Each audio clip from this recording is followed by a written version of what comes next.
The way we kind of show the 70s-ish time period when people come to see Measure for Measure at Houston Community College is through the soundtrack and through the design. You walk in and you'll see kind of a period design in the set even before you sit down. And then as soon as the actors come onto the stage, you start seeing it represented in the costumes and the behavior and the hair. And it's fun, but it's not the central purpose. It's not, if you don't quite catch, I don't know what decade this is set in, you can still follow the story really easily.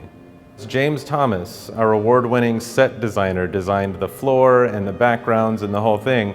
And it's brilliant. We started talking about the play is set in Vienna, so we looked at some designs of some Vienna architecture, and then also looked at kind of formal corporate courthouses and buildings and structures that are built that can be oppressive of people, and how different it is to be in a courthouse than on the street in a neighborhood where there are artists, and in this case of this play, and when there are also prostitutes and other sort of people walking around, and we decided to really play with that idea. So a lot of the design of the play is built around that kind of courthouse structure. It's important for the students who are doing it because it's Shakespeare. It's an opportunity to do something that you don't always have the chance to do. And I was talking to a friend about it just the other day, and she pointed out that these are things that you can look back on every time you see a Shakespeare play, or they make another Shakespeare play into a movie and say, hey, I did Shakespeare once. Or the people who do it get that practice, get to do it once and then do it again and audition for professional productions and local productions in Houston. And you get to say, I've done it, I understand the amount of work it takes and I can do it. And as far as why people should see it and what would attract them, it's Shakespeare. It was great in the year 1600, and it's great now, and it's unfortunately in some ways very relevant to what's going on now, which is interesting and it resonates. And in other ways it's still funny. Humor's humor.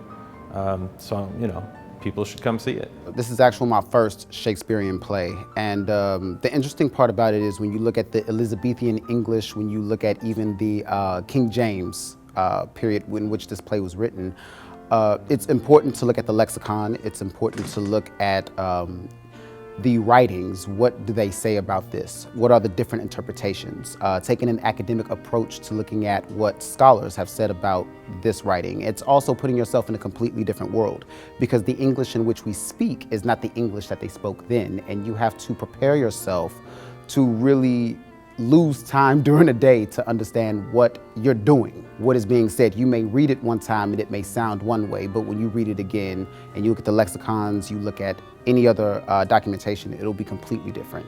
So just be prepared to keep knowing different things as you study the scripts.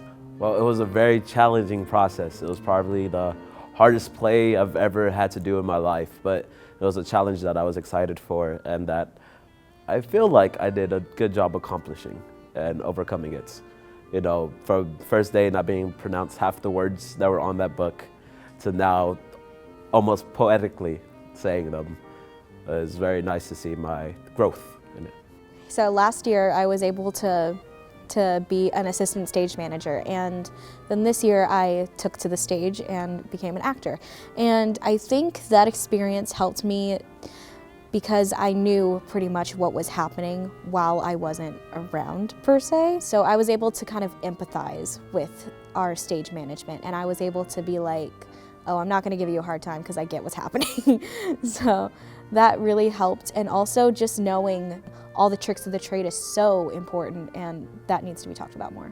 We have stage manager trainings after the production meetings, and our production manager, Lorella Cobb, she helped us learn more about our position and what we would be doing during the play. She introduced us to people who are professionals in the theater world and in their respective fields. I would say that was probably my favorite part, getting to meet and talk to people who actually work in the industry and were able to make a name and living off of the behind-the-scenes work.